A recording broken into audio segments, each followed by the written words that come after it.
textual diz: para que o Deus de nosso Senhor Jesus Cristo, o Pai da glória, vos dê em seu conhecimento o espírito de sabedoria e de revelação.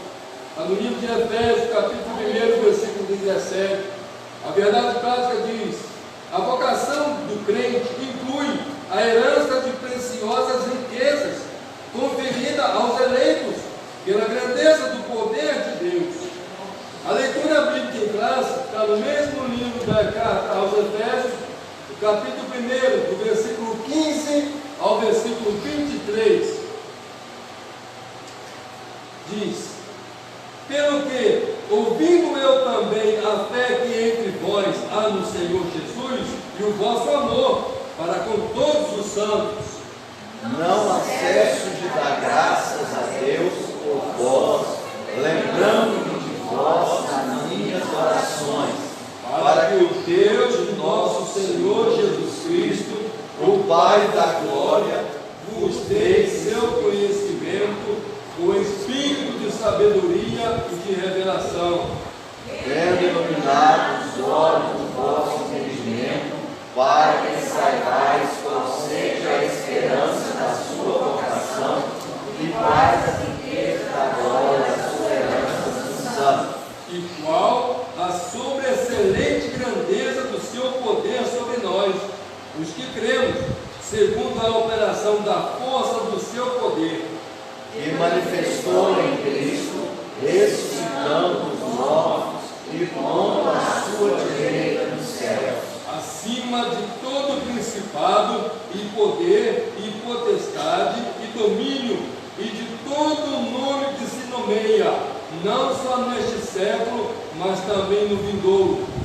Sujeitou todas as coisas a seus pés e sobre todas as coisas constituiu com cabeça da igreja, que é o seu corpo, a plenitude daquele que cumpre tudo em todos. Amém. Eu careço das orações dos irmãos. Creio que muitos de nós, irmãos, todos nós precisamos da oração do Senhor, da proteção a qual nós já temos, né? Mas precisamos mantê-la. E para que isso se proceda, é preciso que nós oremos uns pelos outros, né, no mesmo amor, na mesma convicção da nossa salvação de Deus. Amém. Pedir a irmã Neuzinho que ora ao Senhor. Soberano Deus, amado, querido Deus, graças nosso Deus,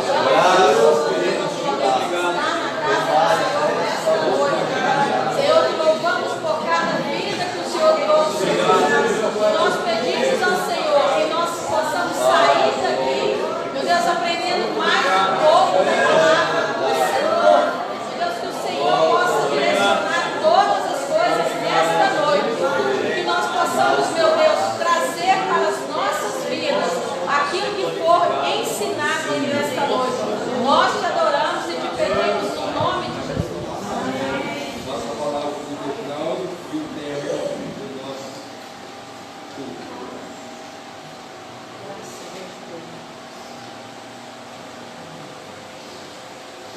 Quero neste momento cumprimentar a todos, irmãos, com a paz do Senhor Jesus, amém? Louvamos a Deus por mais esta oportunidade de estarmos aqui juntos para aprendermos da palavra de Deus. E vamos estudar nesta lição, nesta terça-feira, o tema da nossa lição traz por título a iluminação espiritual do crente. Vamos já adentrar na introdução da nossa lição. Se algum dos irmãos não tiver lição e querer pegar, temos aqui a lição que nos está acompanhando. A introdução da nossa lição. Ainda no primeiro capítulo, o apóstolo Paulo inicia uma longa sentença, assim dividida: ação de graças, oração intercessória e confissão de louvor e exaltação. Nessa sentença, somos exortados a louvar ao Senhor pela nossa eleição, buscar a iluminação do Espírito para compreender a dimensão de nossa chamada e herança divina, bem como entender a grandeza do poder de nosso Deus. Está lido aí a introdução da nossa lição. Então observamos aqui que aqui no primeiro capítulo, o apóstolo Paulo inicia uma longa sentença. Primeiro, dando graças a Deus, e segundo, na oração intercessória e a confissão de louvor e exaltação ao nosso Deus. Ou seja, nessa sentença somos exortados todos a louvar ao Senhor. Então nós temos que louvar, bendizer o nome do nosso Deus. Primeiro, pela nossa chamada e herança divina, e também entender a grandeza do poder de Deus. Então, no decorrer dessa lição, nós iremos aprendermos aí. O primeiro ponto, a esperança da vocação e as riquezas da glória.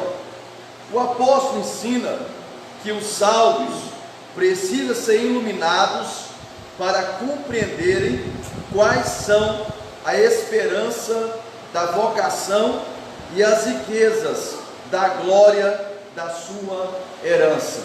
Então observamos aqui que o apóstolo Paulo ensina a quem? Aos salvos, precisam que ser iluminados para compreender quais são as esperanças da vocação e também das riquezas da glória, da sua herança. Vamos para o primeiro subponto. Vai falar sobre ação de graça e intercessão. O apóstolo se alegra em dar graças a Deus pela vida dos eleitos, por todas as bênçãos espirituais recebidas, tais como a eleição, a predestinação, a filiação e o dom do Espírito Santo.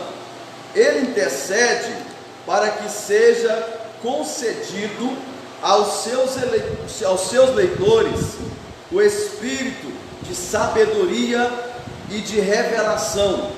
Paulo estava ciente de quão maravilhoso é o Evangelho, mas ao mesmo de quão impossível é alguém perceber a glória dessas boas novas sem ser ensinado por Deus. Por isso, ele rogava para que os crentes recebessem a capacidade de compreenderem, por meio do Espírito Santo, a esperança da chamada, as riquezas da herança e a grandeza do poder de Deus. Segundo subponto, a esperança da vocação. Em sua petição a Deus, Paulo intercede para que o Espírito Santo ilumine os crentes, a fim de saberem qual seja a esperança da sua vocação. Assim, eles seriam capazes de experimentar e conhecer profunda e espiritualmente os privilégios de serem vocacionados. Podemos dizer que tal esperança divide-se em pelo menos 3 aspectos. Primeiro, Deus chamou pessoas no passado, ou seja, uma chamada em que Ele teve a iniciativa por meio da eleição em Cristo, da qual fazemos parte. Letra B, a chamada abrange serviços e santificação no presente, isto é, acha-se irrepreensível viver em comunhão e andar de modo digno. Letra C, participação gloriosa no futuro, que compreende a vida eterna e a esperança de conhecer Deus face a face. Terceiro subponto, as riquezas da glória da sua herança. Na oração, o apóstolo pede para que os crentes entendessem as riquezas da glória da sua herança. A expressão sua herança enfatiza o que Deus deu aos seus eleitos. Já o termo riquezas refere-se às maravilhosas bênçãos que acompanham o plano da salvação, tais como o perdão dos pecados, a adoção de filhos e as bênçãos que serão desfrutadas no porvir. Como, por exemplo, vermos a Deus, a Cristo e o adorarmos. Sim, no dia aprazado, os fiéis estarão reunidos nas bodas do Cordeiro. Então os salvos tomarão posse da herança preparada desde a fundação do mundo. Está lido aí, meus irmãos, o nosso primeiro ponto da nossa lição, que vai nos falar sobre a herança da vocação e as riquezas da glória. No primeiro ponto, nós vemos aqui o apóstolo Paulo, ele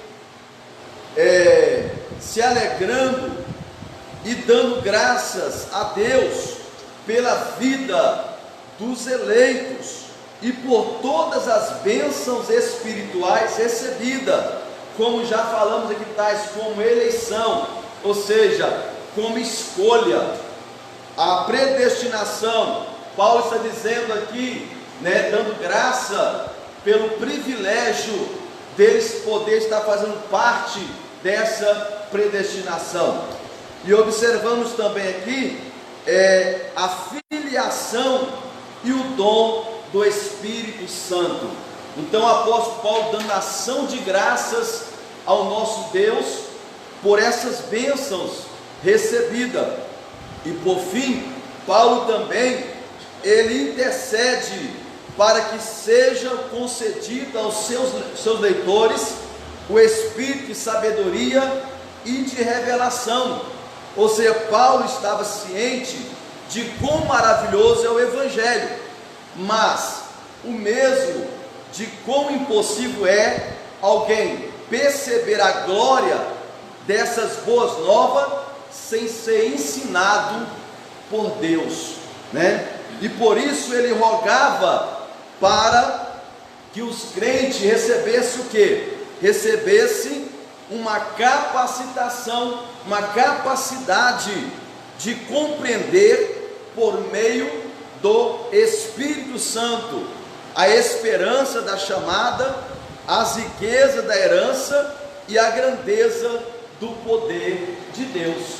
Então aqui nesse primeiro ponto, o apóstolo Paulo, ele dá graças a Deus, pela vida dos eleitos e pelas bênçãos recebidas, e também ele intercede, pelos crentes, para que eles pudessem receber uma capacidade, que eles fossem capacitados para compreender a palavra de Deus, porque o Evangelho é maravilhoso, como o escritor disse aqui, mas é necessário que de nós recebermos uma capacitação através da pessoa do Espírito Santo para compreender o Evangelho.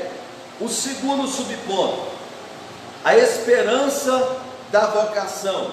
Em sua petição a Deus, Paulo intercede para que o Espírito Santo ilumine os crentes, a fim de saber qual seja a esperança da sua vocação. Então o apóstolo Paulo, ele se preocupa, eu vejo com a preocupação do apóstolo Paulo, para que os crentes fossem o que? Iluminados pelo Espírito Santo, a fim de saberem qual seja a esperança da sua vocação. Qual é a esperança da sua vocação? Então, esta é a preocupação do apóstolo Paulo. Então ele entra intercedendo para que eles fossem iluminados para compreender a vocação, a sua vocação. Assim ele seria capaz de experimentar e conhecer profunda e espiritualmente os privilégios de serem vocacionados. Podemos dizer que tal esperança divide-se em pelo menos 3 aspectos. Observando que Deus chamou pessoas no passado, uma escolha de Deus, ou seja, uma chamada em que ele teve a iniciativa. Então iniciou de Deus, partiu de Deus escolher, chamar ou vocacionar pessoas, para os seus serviços, para a santificação no presente, isto é, achar-se irrepreensível e viver em comunhão e andar de modo digno. Amém? Amém. O terceiro, as riquezas da glória da sua herança.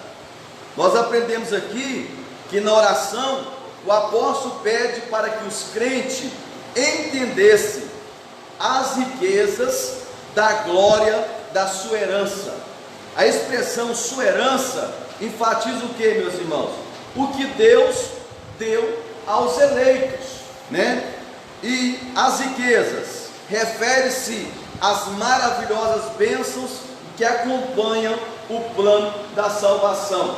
Quando alguém vê riquezas, logo pode imaginar coisas materiais, Coisas materiais, mas não. Aqui está se referindo a riquezas espirituais que acompanham o plano da salvação, como o perdão dos pecados, a adoção de filhos e as bênçãos que serão desfrutadas no porvir. Como exemplo, vermos a Deus, a Cristo e o adorarmos pessoalmente. Então os salvos tomarão o que? Posse da herança preparada desde a fundação do mundo. Amém? Está lido e explicado aqui, primeiro, o segundo e também o terceiro. Se algum dos irmãos tiver alguma dúvida, algo que não foi esclarecido, eu quero deixar em liberdade, tá? Alguma coisa, alguma dúvida que os irmãos tiverem aqui, porque a lição, ela está bem clara, Então a igreja agora, cada um de nós já sabemos, por que nós somos cristãos, Nós sabemos. Se alguém me perguntar, por que você é cristão? Hoje à noite estamos aprendendo. Por que você é crente? Por que você é um cristão? Por quê? Por que você é cristão? Por que você serve a um Deus que você não vê? Por quê? Então, nós temos esperança, irmãos? Temos esperança, E nós temos, é o que o apóstolo Paulo, irmão, queria ensinar aos Efésios, que eles compreendessem o porquê, O porquê que eles estavam servindo a Deus, o porquê que eles eram crentes. Eles tinham que compreender, ser iluminados, pelo Espírito Santo, para compreender o plano da salvação, E também dar graças a Deus, porque esse plano de salvação, ele vem acompanhados, como de bênção, de perdão dos pecados, que nós somos perdoados dos nossos pecados, também a adoção de filhos, fomos adotados, agora somos filhos de Deus, de criatura que nós éramos, passamos a ser filhos e filhas de Deus, A lição passada, nós estudamos sobre a predestinação o apóstolo Paulo, né, através dessas lições, ele vem fazendo nós enxergar, né, que nós, diz aqui a iluminação espiritual do crente, nós fomos iluminados, né? Ou seja, nós fomos escolhidos para enxergar a verdade, né? E o apóstolo Paulo, ele vem ensinando nós e fazendo nós entender que nós precisamos ser gratos a Deus, né? Porque aqui no versículo, no ponto 3, diz que a riqueza da sua glória e herança. Primeira coisa que nós precisamos ser gratos, porque nós somos iluminados. Como diz o tema, a iluminação espiritual do crente. Outrora nós não enxergávamos essa verdade. Nós não enxergávamos essa riqueza tão grande que Deus nos concedeu, né? E hoje, mais do que nunca, nós precisamos entender que nós somos o povo mais rico da terra. Por quê? Diz aqui, ó, na oração, o apóstolo Paulo, na oração dele, ele pede a Deus para que os crentes entendessem as riquezas da sua herança. Né? Nós temos uma herança muito grande. Que herança é essa? Diz aqui que a expressão da sua herança enfatiza que Deus deu aos seus eleitos, ou seja, aos seus escolhidos, riquezas. Que essas riquezas, né, elas são maravilhosas, bênçãos que acompanham o plano da salvação. Né? E essas riquezas são o perdão dos pecados, a adoção de filhos e as bênçãos que serão desfrutadas no porvir. Irmãos, nós precisamos entender, né, que nós temos essa herança muito grande. O apóstolo Paulo queria que os Efésios compreendessem, né, que nós já ensinamos aqui, já falamos, tá? E eu vou ler um segundo ponto e sim, irmão, uma pergunta.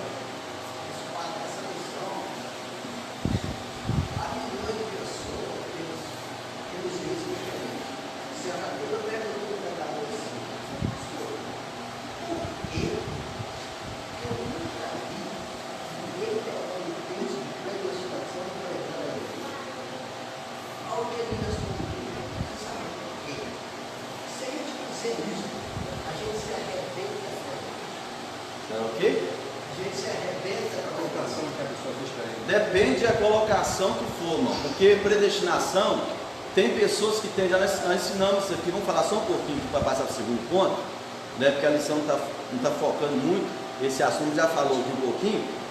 A predestinação, tem pessoas que entendem que é assim, né, que Deus separou um grupo, esse grupo vai para o céu, esse grupo vai para o inferno, né? Não é dessa forma. Mas essa não é a minha percepção. Entendeu? Não, o meu pensamento que Paulo, ele escreveu em cima de Deus, não existe ele de pregar, e ele era predestinado, ele é as pessoas. Ele era, irmão, veja bem, nós somos predestinados. Nós aqui somos predestinados porque nós escolhemos, porque Deus predestinou todos para a salvação, todos para a salvação. Porque Deus amou o mundo de tal maneira que deu o seu Filho unigênito para que todo aquele que nele crê não pereça. Então a predestinação de salvação é para todos, mas uns vão aceitar e outros não, é a escolha. Uns vão, não é que Deus determinou, todos vão ser salvos. A Bíblia fala, porque Deus amou o mundo de tal maneira que deu o seu Filho unigênito, para que todo aquele que nele crê será salvo, e aquele que não crê será condenado. Entendeu? Então, escolheu nós agora ou antes da criação? na onisciência dele, irmão, veja bem, você tem que entender uma coisa: na onisciência de Deus, ele sabe quem vai para o céu e quem vai para o inferno. Deus sabe quem vai, mas veja bem, Deus sabe quem vai aceitar a Ele como Salvador e quem não vai. Mas, ou seja, Ele deu a oportunidade para todos. A oportunidade da salvação é para todos. Por quê? Porque se Deus fala assim, eu vou escolher um grupo aqui que vai para o céu ou para o inferno, então Ele tem enviado o filho dele que para morrer na cruz do Calvário seria inútil, não havia necessidade. Então, Deus, na onisciência de Deus sabe, desde a fundação do mundo, sabe de tudo, quem vai ser salvo e quem não vai. Não é que ele determinou, mas sim, ele deu oportunidade para todos. Mas na onisciência ele sabe quem vai e quem não vai. Mas a oportunidade de salvação é para todos. Na Todos. lição passada falou que Deus nos escolheu bem antes da fundação do mundo. Da fundação do mundo. Essa é a pergunta do irmão. Assim é formador, predestinou. Oi? O que eles falam, né, Reginaldo? O chamado é para todos. Sim. É poucos escolhidos. Vou escolher. Só uma pergunta lá. Então os salvos tomarão posse da herança preparada desde a fundação do mundo. Os salvos. No dia aprazado, os fiéis estarão reunidos na força do poder. Então os salvos tomarão posse da herança. Como que alguém vai preparar uma herança sem saber quantos que vão herdar? Mas ele sabe. É lógico. Então não é isso. Na onisciência dele, sim, na onisciência dele, irmão, ele sabe de tudo. É por exemplo aqui, você faz, vamos dar um exemplo aqui. Alguém que faz o aniversário e quer fazer uma janta. Você estima, eu vou fazer 15 quilos de arroz, talvez dá. Poderá dar e poderá não dar. Poderá sobrar e poderá faltar. Entendeu? Porque você não tem a ciência exata de quantos vão ser. Mas o negócio é a determinação, é determinar. É você fazer a pessoa, esse que vai para o inferno, esse aqui vai para o céu. Então tem teorias, tem doutrinas aí que ensina dessa forma. Mas na onisciência de Deus, Deus sabia, porque é desde a fundação do mundo, está preparado. Não é verdade, irmãos? Vamos para o segundo ponto. A sobre excelente grandeza e a força do poder divino. Então vamos aprender aqui. O poder divino é imensurável e nada pode detê-lo. Em sua carta, Paulo se esmera no esforço de traduzir a grandiosidade e a eficácia desse poder que opera em favor dos crentes. Primeiro, a sobreexcelente grandeza do seu poder. O apóstolo orou para que os salvos pudessem entender a sobreexcelente grandeza do poder de Deus. Perceba que a palavra sobreexcelente é traduzida do grego uperbalo, assim, que na forma adjetiva significa extraordinário. Já a expressão seguinte, médios, grandeza, objetiva enaltecer a magnitude do poder de Deus, que a tudo sobrepuja. O termo dunamis, aqui traduzido por poder, indica feitos miraculosos que requerem força fora de medida. Logo, a repetição desses termos indica que apenas o maior de todos os poderes é capaz de realizar a transformação e a salvação do homem, e que somente um poder tão grande assim pode operar e concretizar as bênçãos inclusas na esperança da vocação e nas riquezas da herança. Segundo, a força do poder divino. Na sentença, segundo a operação da força do seu poder, o apóstolo faz uso de 3 vocábulos gregos, concordem entre si.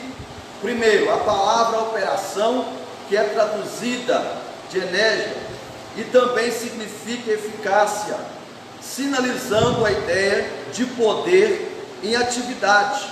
Segundo a expressão força, vem do termo gratus, que traz a ideia de intensidade. E finalmente, outro aqui, que indica o poder inerente de Deus. A associação desses conceitos revela o poder potencial de Deus, que é inerente à sua natureza divina. Opera em favor dos que creem.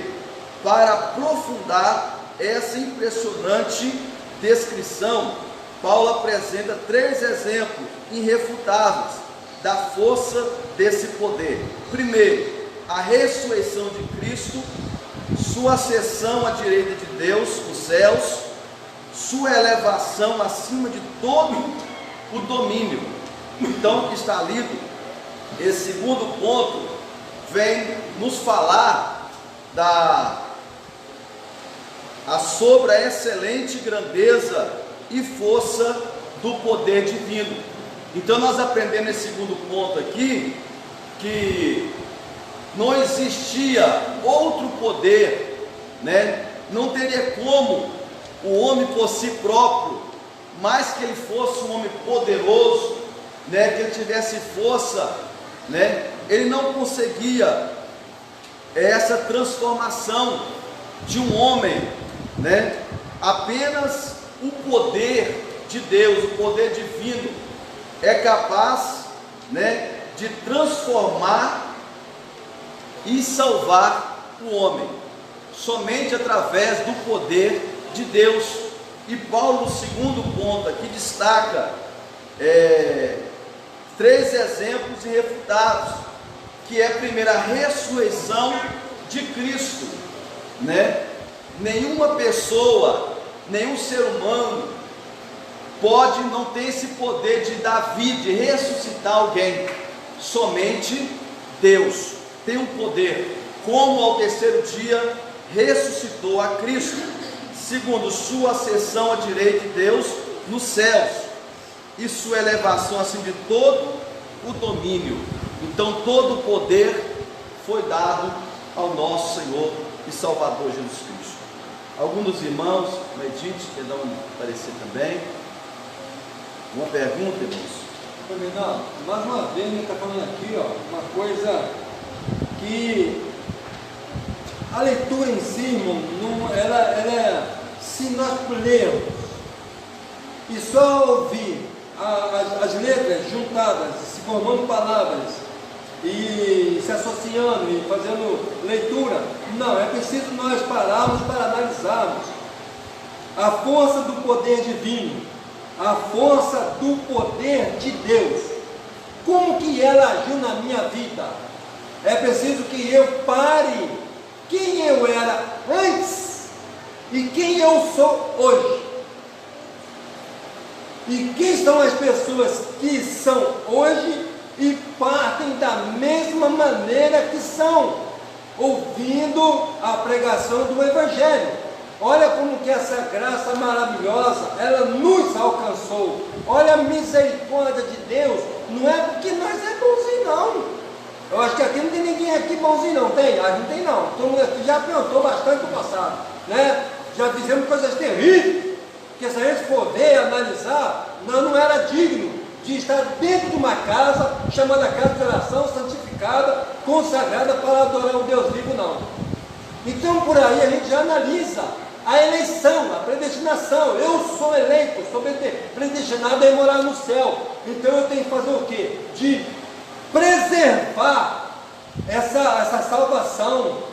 Olha o que a carta aos Hebreus diz. Nós já pregamos sobre isso, já estudamos sobre isso, para nós atentarmos para uma tão grande salvação. Por quê? Porque para quê? É como o evangelista João escreveu, para que nós não venhamos a perder o que nós já temos ganho. Ou seja, a salvação ela é condicional durante um processo em que eu vivo na terra. Se eu bater no peito, eu já sou salvo, eu já posso, eu tenho um livre-arbítrio, eu já posso fazer o que eu quiser. Você está enganadinho. Pode aceitar Jesus e se humilhar de verdade, porque não é por aí que funciona. A salvação é como já foi ensinado a nós aqui, ó, durante todo o período que nós estamos aqui, em culto de doutrina, em culto de ensino da palavra. A salvação é um processo. É um processo. nós precisamos sempre manter, sempre em relevância, a presença do Espírito Santo na nossa vida, para que nós possamos, durante 24 horas, nós ter a certeza de que, se Ele manifestar nas nuvens do céu, com certeza nós vamos morar com Ele. Vamos concluir aqui, irmãos, veja bem. E que somente um poder tão grande, que é o poder de Deus, Jesus, assim, pode operar e concretizar o que as bênçãos inclusa na esperança da vocação e nas riquezas da herança.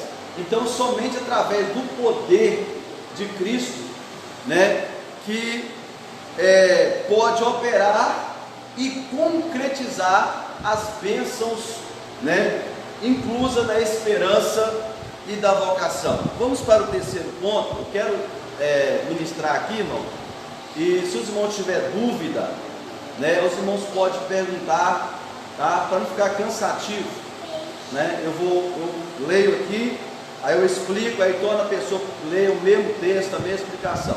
Então, se houver dúvida, o irmão pode perguntar, tá? Vamos para o terceiro ponto. Cristo, nosso exemplo de exaltação. Então, quem é nosso exemplo de exaltação? Cristo, Jesus. Nesse ponto, veremos 3 aspectos da exaltação de Cristo, que atestam a grandiosidade do poder de Deus, disponível também aos crentes. Que maravilhas, né, irmãos? Primeiro, Cristo, as primícias dos que dormem. Paulo enfatiza que o poder de Deus se manifestou em Cristo, ressuscitando dos mortos. De fato, o Novo Testamento descreve a ressurreição de Cristo como obra do poder de Deus Pai. Ao ressurgir dentre os mortos, Cristo foi feito as primícias dos que dormem. Assim sendo, a ressurreição de Jesus é a garantia de que seremos ressuscitados. Glória a Deus. O mesmo poder que ressuscitou a Cristo está disponível também aos salvos. Desse modo, os crentes vencerão a morte e se erguerão gloriosamente de seus sepulcros para reinarem com Cristo eternamente. Aleluia! Coisa maravilhosa, né, meu? Aleluia! Segundo, Cristo é levado à direita de Deus. Paulo reforça o poder de Deus quando da elevação de Cristo ao trono, pondo a sua direita nos céus. Aqui está em foco a ascensão de Cristo em referência à promessa messiânica.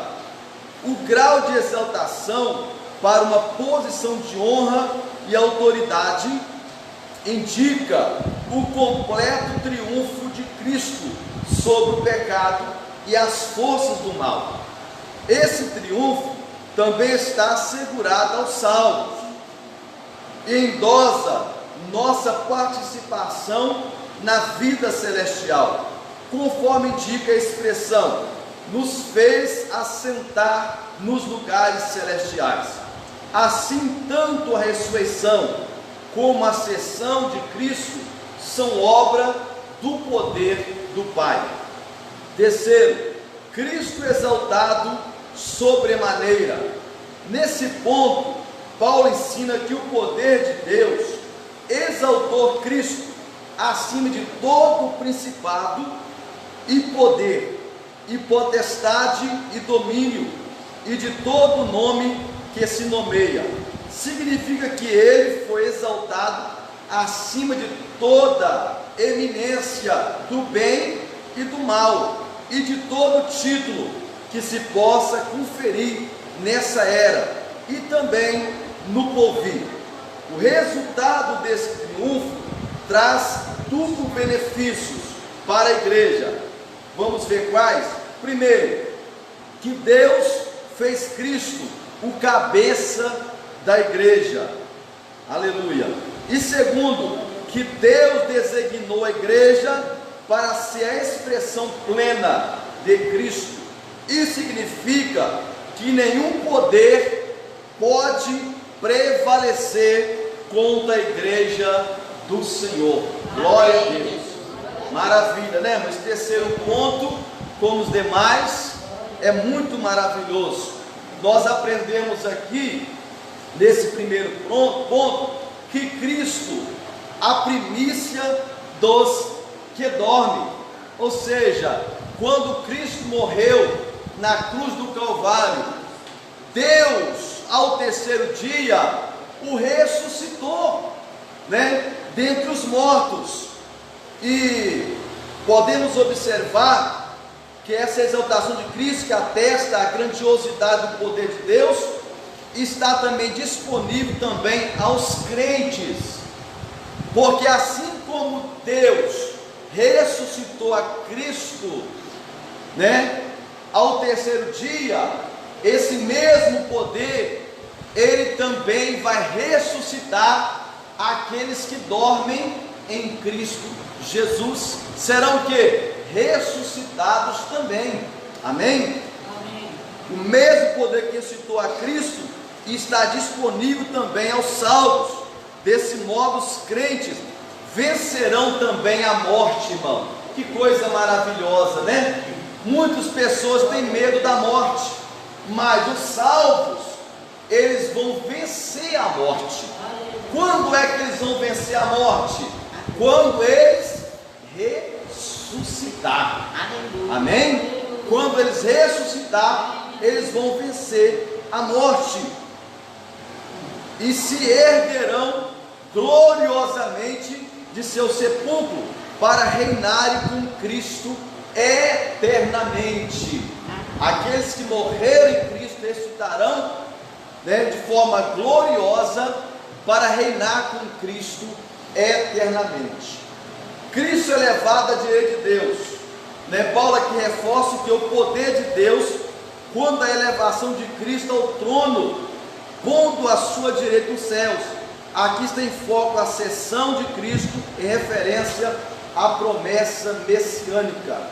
O grau de exaltação para uma posição de honra e autoridade indica o completo triunfo de Cristo sobre o pecado e as forças do mal. Amém?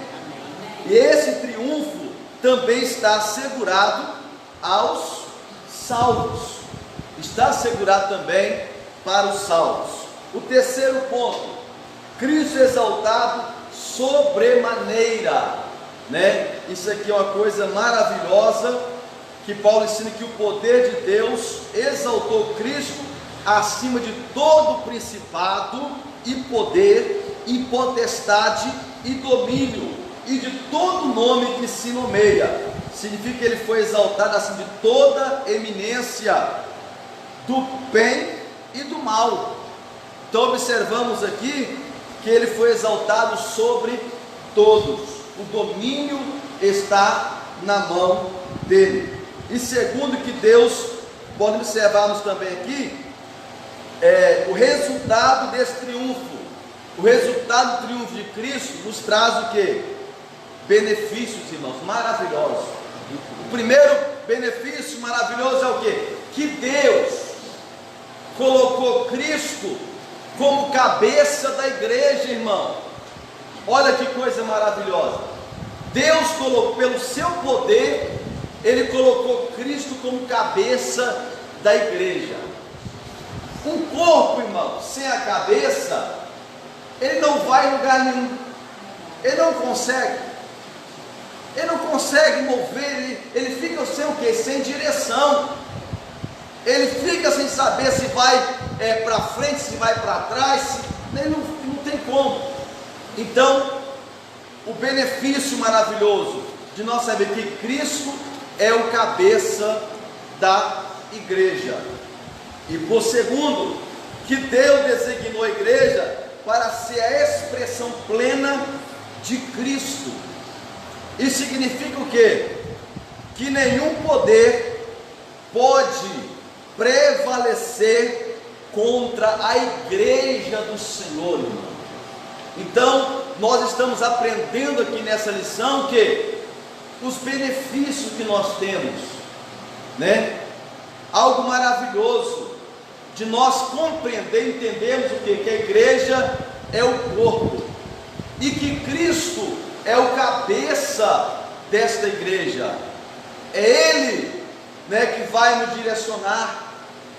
E observamos que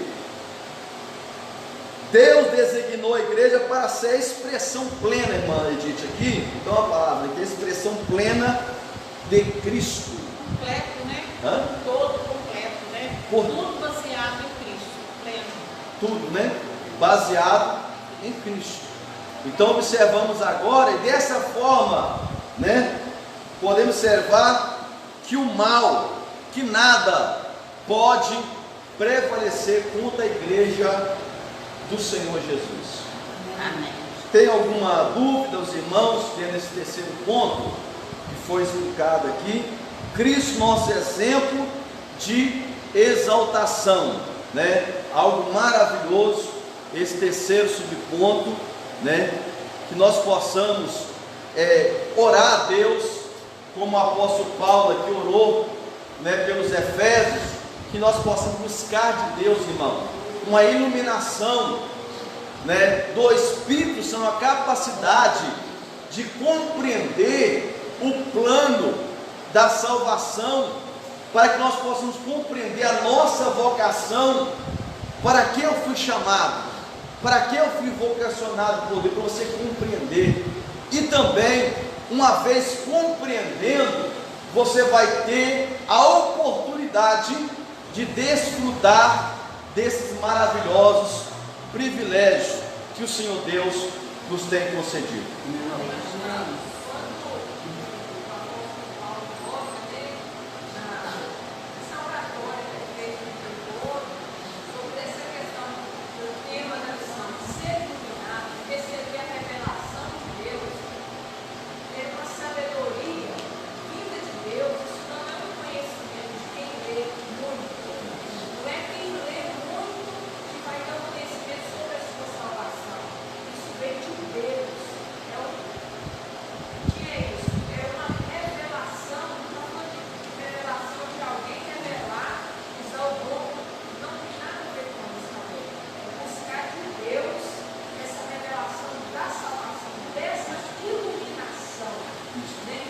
E a pessoa também, para buscar essa iluminação, ele tem que estar com a mente aberta.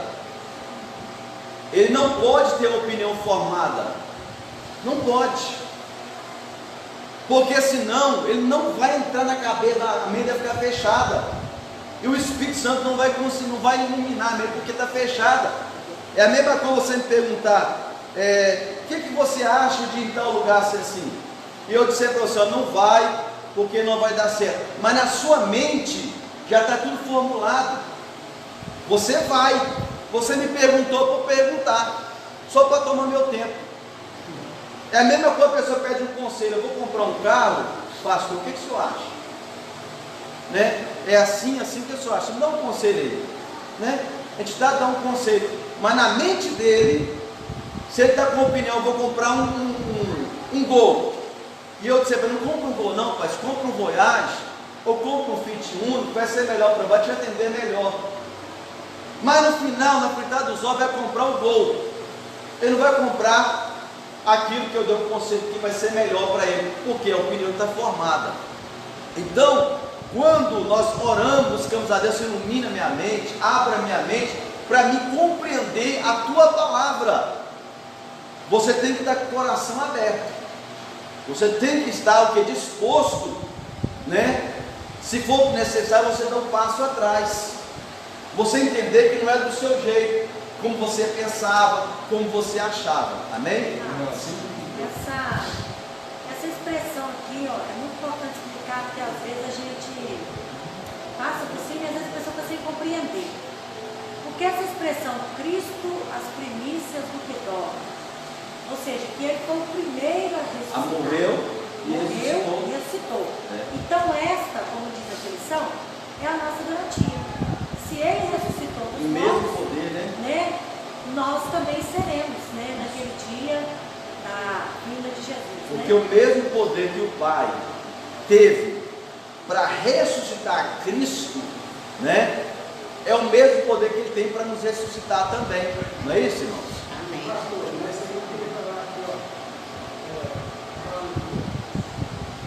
Paulo enfatiza que o poder de Deus se manifestou em Cristo, ressuscitando dos mortos. Se a gente for olhar, semelhante ao que está explicando aí. Jesus, ele precisava de Deus para ele ressuscitar? Ele como um homem sim, claro. Mas ele tinha que olhar, ele não precisava. Isso, mas só que Ele próprio mesmo me ressuscitar a si próprio, né? Porque isso aí dando que é um exemplo. Olha o que está o tema da lição, o exemplo de exaltação. Ou seja, Cristo é o exemplo de exaltação. Que como assim como o Pai o ressuscitou dos mortos, Ele também vai nos ressuscitar. Ele se entregou, Isso. foi a morte dele, ele entregou. Sim. Porque na verdade ele é o dono da vida, né? Então Ele permitiu, né? Porque cada um representando uma unidade. Sim, sim, é verdade.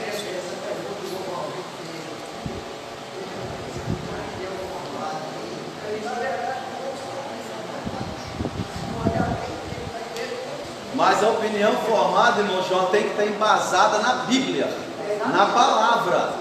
Você tem que ter recurso bíblico, né? Na palavra de Deus. Vamos concluir? Vamos dar uma palavra para concluir? Irmãos, muitas das vezes eu não sei se muitos de nós fingimos ser bobo, ou a gente quer fazer de besta a palavra, porque nós vemos o poder sobrenatural de Deus agir na vida daqueles que crêem. Como é que eu vou acreditar que eu vou ressuscitar? Como? O que eu estou fazendo aqui dentro?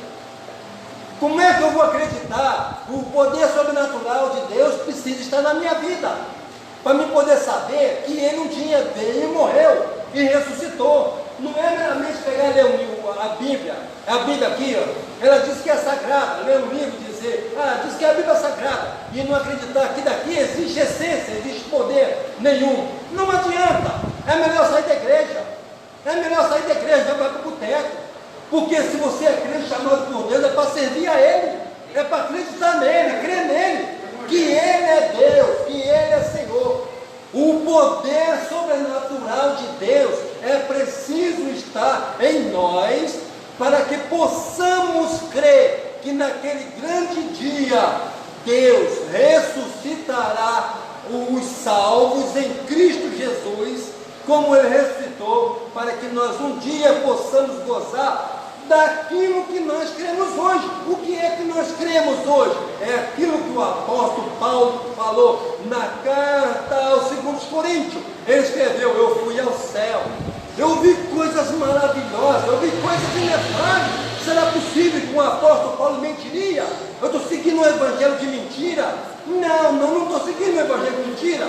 Eu estou seguindo um evangelho verdadeiro. A Bíblia fala que Deus, o salmista está escrevendo que Deus disse: os meus olhos procurarão os fiéis da terra.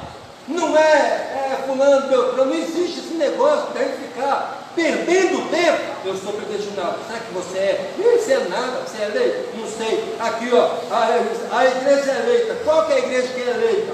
É a que é redimida pelo sangue de Cristo e selada com o Espírito Santo da promessa. Quem são esses? Só Deus sabe. É aqueles que perseveraram até o fim na palavra de Deus, sem contestar a Bíblia. Bom, Mas eu quis dizer, eu não estou dizendo que Jesus ele podia ser ressuscitado. Eu não quis dizer isso. eu sei que Você está entendendo? Eu quis dizer o quê? Se a gente fosse olhar, ele estava ali apresentando o nome. porque na verdade ele era 100% Deus, né? Como que você pode falar? Como? Eu nunca vou estar certo está falando. Porque na verdade, Certo, ninguém isso, pode ser eu estou certo. Quem é? Certo? isso, porque na verdade Jesus era 100%, não, é 100% Deus, né? E 100% homem, mas só que não caberia a ele, isso, pois é, mas não caberia a ele essa função de ressuscitar a si próprio, né? Então ele sabia a posição dele, a hora dele, até onde ele podia ir, entendeu? Para não atropelar também o Pai. Há umas duas sucessões entre os dois, né? Vamos concluir, irmão. Sabe que o João pensa que ele não deve poder ter a opinião feita, entendeu? Deixa eu dizer, se eu tenho a opinião feita própria, assim, já definido que Jesus podia se ressuscitar, tá certo? Eu não tenho isso. Eu só quis dizer, eu estava tendo comparativo, não, mas a colocação do irmão foi boa. Na verdade, ele poderia sim. Ele poderia mesmo. Ele poderia sim. É. Isso, na verdade a colocação do irmão é uma boa, porque ele poderia sim, né? Mas só que ele pelo poder dele, vou citar agora, mas só que ele, o que?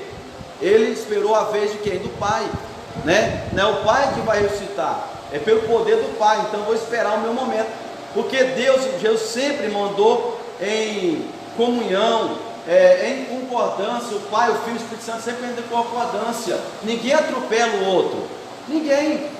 Ele sabe respeitar o direito do outro, a posição do outro, não é isso? Então é a mesma coisa. Vamos, por exemplo, a irmã Neuzi, né? Ela é a diretora e tem a professora. A professora sabe respeitar até onde ela pode ir. Ela não pode avançar a um certo